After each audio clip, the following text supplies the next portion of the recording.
Hi friends, പുതിയൊരു വീഡിയോയിലേക്ക് എല്ലാവർക്കും സ്വാഗതം. ഇന്ന് നമ്മൾ പച്ചക്കായും പരിപ്പും വെച്ച് എളുപ്പത്തിലുണ്ടാക്കാൻ പറ്റിയ ഒരു കറിയുടെ റെസിപ്പിയാണ് കേട്ടോ ഉണ്ടാക്കുന്നത്. അപ്പോൾ നമുക്ക് വീഡിയോ ഒന്ന് കണ്ടിട്ട് വരാം. അപ്പോൾ അതിന് വേണ്ടിയിട്ട് ഞാനിവിടെ ഒരു അരക്കപ്പ് പരിപ്പ് എടുത്തിട്ടുണ്ട്. ഇത് നമുക്ക് നന്നായിട്ട് കഴുകിയിട്ട് കുക്കറിലേക്ക് ഇട്ട് കൊടുക്കാം. ഈ പരിപ്പും പച്ചക്കായും നമ്മൾ കുക്കറിലാണ് കേട്ടോ വെക്കുന്നത്. ഇപ്പോൾ പരിപ്പ് നമ്മൾ കുക്കറിലേക്ക് ഇട്ട് കൊടുത്തിട്ടുണ്ട്. ഇനി നമ്മൾ അരിഞ്ഞു വെച്ച പച്ചക്കായ കൂടി ഇതിലേക്ക് ഇട്ട് കൊടുക്കാം കേട്ടോ. ഒരു 5-6 പച്ചക്കായ ഉണ്ട്. ഇനി 3-4 പച്ചമുളക് ഇതിലേക്ക് ഇട്ട് കൊടുക്കാം. പിന്നെ നമ്മളൊരു 1/4 ടീസ്പൂൺ മഞ്ഞൾപ്പൊടി ഇതിലേക്ക് ചേർത്ത് കൊടുക്കാം കേട്ടോ. പിന്നെ പാകത്തിന് ഉപ്പ് ചേർക്കുക. ഇനി നമുക്കിതിലേക്ക് വെള്ളം കൂടി ചേർത്ത് ഒരു 2 വിസിൽ കഴിഞ്ഞ് എടുക്കാം. ഇനി നമ്മൾ ഇതിലേക്ക് ഒരു 2 ടേബിൾ സ്പൂൺ തേങ്ങ അരക്കുന്നുണ്ട്.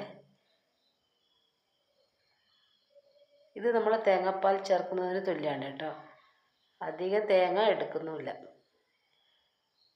ഇനി നമുക്ക് വേവിച്ച് വെച്ച പരിപ്പും പച്ചക്കായും വേറൊരു പാത്രത്തിലേക്ക് മാറ്റി കൊടുക്കാം കേട്ടോ. അതിലേക്ക് ഈ തേങ്ങ അരച്ച മിക്സ് ഇതിലേക്ക് ചേർത്ത് കൊടുക്കും.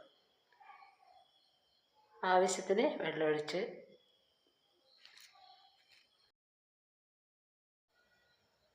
അതിനുശേഷം നമുക്കൊരു 1.5 ടേബിൾ സ്പൂൺ കുരുമുളക് കൂടി ചേർത്ത് കൊടുക്കാം. പിന്നെ നമുക്ക് കുറച്ച് കറിവേപ്പിലയും